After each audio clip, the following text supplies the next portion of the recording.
Narasi awal bermula dari 21 Juni 2017 Muhammad bin Salman, atau dikenal sebagai MBS, ditunjuk sebagai putra mahkota oleh Raja Salman. Sejak saat itu, arah kebijakan pemerintahan Arab Saudi mulai bergerak dari Islam konservatif menjadi Islam yang lebih moderat.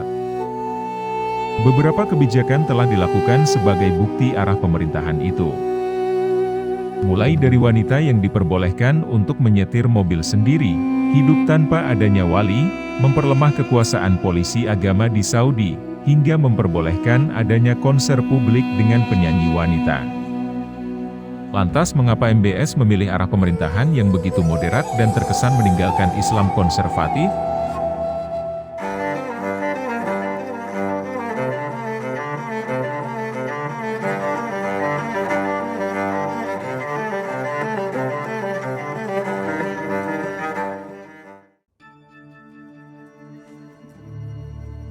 Bab 1. Visi Transformasi 2030.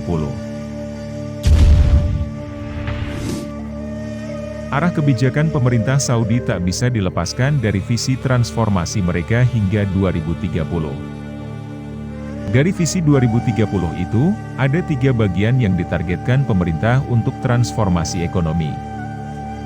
Dalam artian, tak lagi bergantung pada sektor minyak. Pertama adalah NEOM, yang berfokus pada proyek dana investasi publik. Kedua, yakni proyek Laut Merah, proyek pariwisata dan perhotelan yang disebut sebagai paling ambisius dan menarik di dunia. Ketiga, adalah ROSN, berfokus pada kontribusi terhadap tuntutan peningkatan kepemilikan rumah di seluruh Arab Saudi.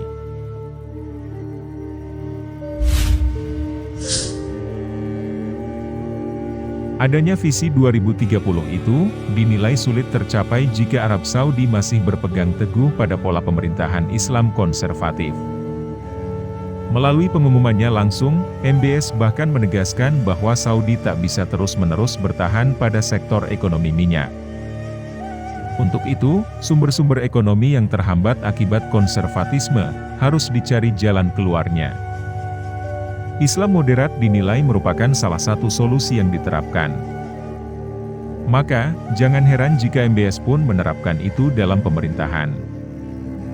Termasuk, menempatkan 10 perempuan untuk menempati posisi strategis dalam pengelolaan 2 masjid, yaitu Al-Masjidul Haram di Mekah dan Al-Masjid Al-Nabawi di Madinah.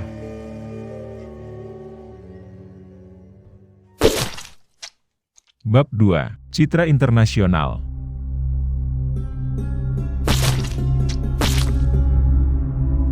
Ya, untuk bisa mendatangkan investor dalam pengembangan dana investasi publik, pemerintahan Arab Saudi tak bisa hanya duduk dan mengatur pemerintahan mereka dari sisi internal.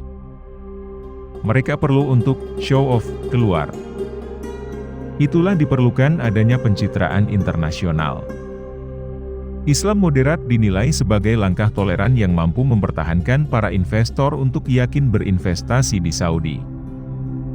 Adanya show off keluar itu sudah dibuktikan dilakukan MBS, dengan membeli salah satu klub Liga Inggris, Newcastle United. Bab 3. Halangan Wahabi.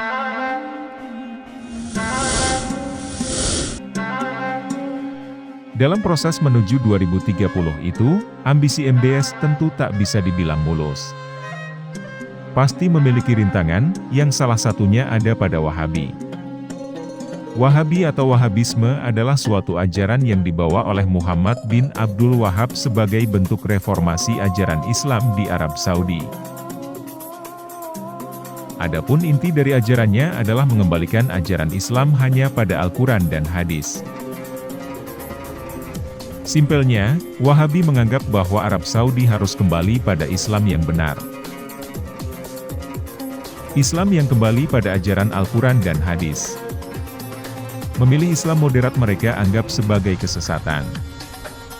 Pertentangan MBS dan Wahabi ini pun bisa dilihat dengan jelas pada adanya penangkapan-penangkapan ulama aliran Wahabi di Arab Saudi.